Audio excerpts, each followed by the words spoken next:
Today I'm making a personal concoction I like to call Gochujang chicken. I always start out with Midamar's Halal chicken thighs, then I lay those out on a cutting board. Now I'm going to use a mallet and get those all to about the same thickness.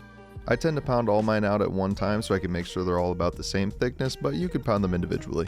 Now that those are nice and flat, we'll set them in a mixing bowl while we whip up a marinade. This is pretty simple, but it packs quite a flavor punch.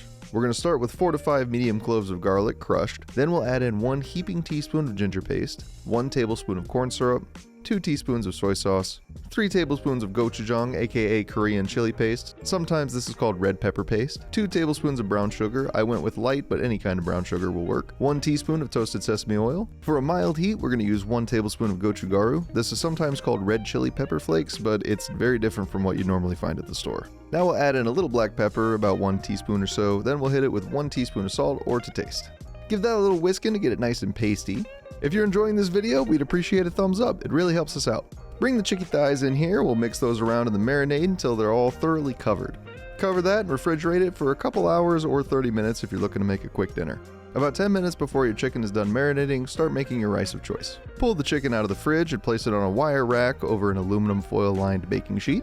Place that under a heated broiler for about 3 to 5 minutes or until the thickest part of the chicken reaches 165 degrees, and that's it. Serve it up with some seaweed salad and kimchi and enjoy! That's all for this week. We'll see you next Friday with another great halal recipe.